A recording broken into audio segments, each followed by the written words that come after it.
قل يا عبادي الذين أسرفوا على أنفسهم لا تقنطوا من رحمة الله إن الله يغفر الذنوب جميعا إنه هو الغفور الرحيم وأنيبوا إلى ربكم وأسلموا له من قبل أن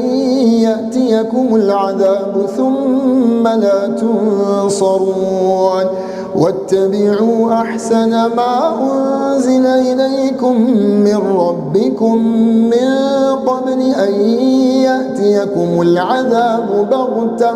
وأنتم لا تشعرون أن تقول نفس يا حسرة على ما فرطت في جنب الله وإن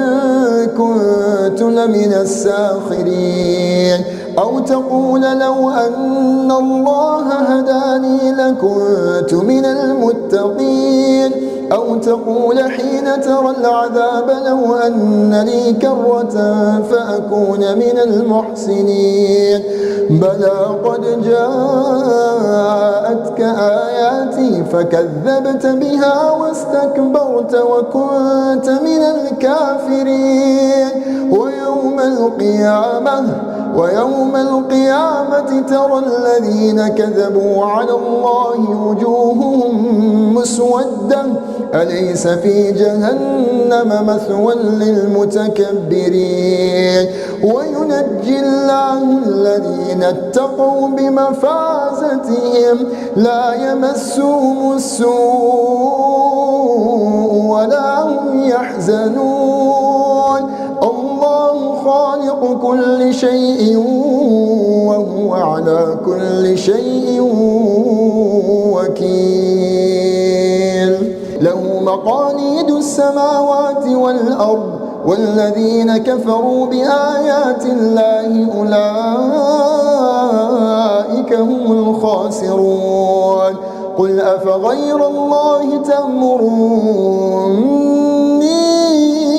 أعبد أيها الجاهلون ولقد أوحي إليك وإلى الذين من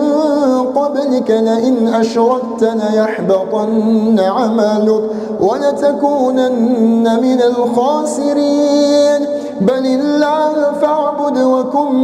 من الشاكرين وما قدر الله حق قدره والأرض جميعا قبضته يوم القيامة والسماوات مطويات بيمينه سبحانه وتعالى عما يشركون ونفخ في الصور فصعق من في السماوات ومن في الأرض إلا من شاء الله ثم نفخ فيه أخرى فإذا هم قيام ينظرون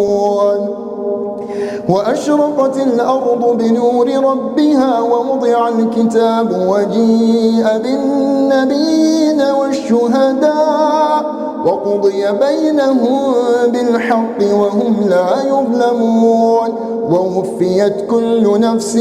ما عملت وهو أعلم بما يفعلون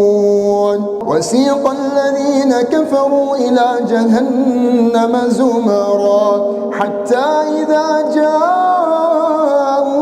فتحت أبوابها وقال لهم خزنتها ألم يأتكم رسل منكم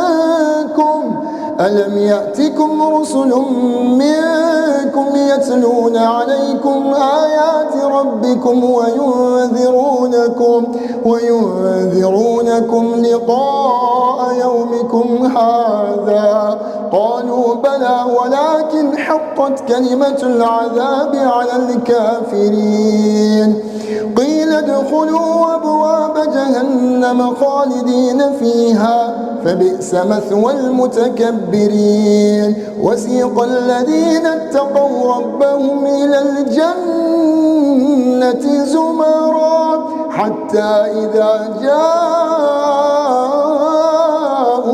وفتحت أبوابها وقال لهم خزنتها سلام عليكم طبتم فادخلوها خالدين وقالوا الحمد لله الذي صدقنا وعده وأورثنا الأرض نتبوأ من الجنة حيث نشاء فنعم أجر العاملين وترى الملائكة حافين من حول العرش يسبحون بحمد ربهم وقضي بينهم بالحق وقيل الحمد لله رب العالمين.